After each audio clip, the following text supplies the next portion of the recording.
Hey, salut à toutes et à toutes les amis, c'est Kestan et aujourd'hui on se retrouve pour un analyse qui portera sur Vermouth, le dieu de la destruction de l'univers 11. Et oui, vous l'aurez compris, vu qu'il y a 12 univers, il y aura aussi 11 autres analysons sur les dieux de la destruction. Et ouais, potos, ça cogite là-dedans. Cette vidéo se divisera en plusieurs parties. Premièrement, la signification de son nom.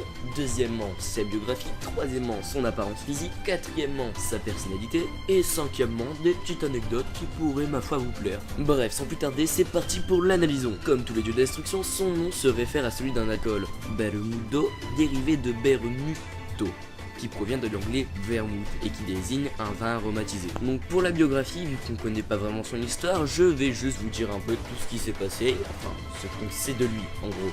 Vermouth, c'est le dieu de la destruction de l'univers 11, il a été convoqué par le grand prêtre pour assister au match d'ouverture du tournoi du pouvoir, en compagnie de son assistante Margarita, et de son guerrier Topo, et de son Kaioshin plus précisément. Lors des combats du match d'exhibition, il se montre très serein lorsque Topo intervient et fait état de toute la confiance qu'il porte envers les Pride Troopers de son univers, et considère que seul Topo est capable de percevoir ou non si Sangoku est bien attentionné. Lorsque Topo utilise son attaque spéciale contre Sangoku, Vermouth se montre fier et confiant envers son guerrier. Mais il réalise rapidement que l'univers était plus puissant qu'il ne le pensait, il ne s'attendait pas à ce qu'un guerrier comme Goku déploie une puissance divine. Seulement Vermouth, tout comme son taille, conserve une confiance aveugle envers ses guerriers et n'a aucune crainte quant à l'issue du tournoi du pouvoir, qu'il pense remporter sans aucun problème.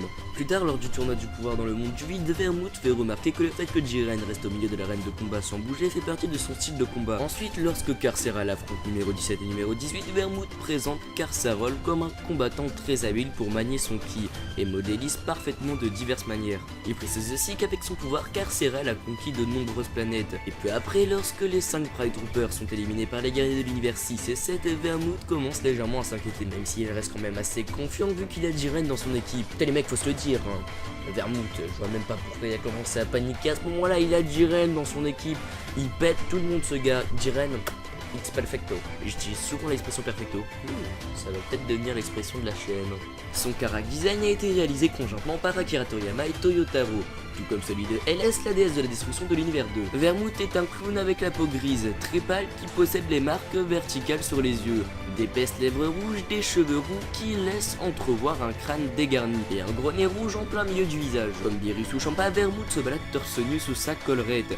Il porte aussi des anneaux et des bracelets dorés. Il porte une ceinture violette et un pantalon bicolore mi-bleu, mi-magenta. C'est le seul dieu de la destruction à porter un habit avec deux couleurs. Ces deux teintes différentes que sont le bleu et le magenta se retrouvent d'ailleurs sur la collerette qu'il aborde. En son centre, il se trouve un cercle orange. Vermouth possède de petits yeux et un regard noir. Le contour de ses yeux sont d'ailleurs soulignés par des pets très noirs. Il déteste le mal et est extrêmement fier des exploits des Pride Troopers. C'est souvent lui qui présente ses guerriers sous le meilleur jour, en narrant leurs exploits ou en nommant leurs coups spéciaux. Le caractère design de l'ange qui raciste et le fait qu'il soit un clown évoque la possibilité qu'il soit inspiré par le duo que forment Joker et Harley Quinn dans la série Batman. Sur ce les amis, c'était que je vous dis à demain pour une nouvelle vidéo. Ciao.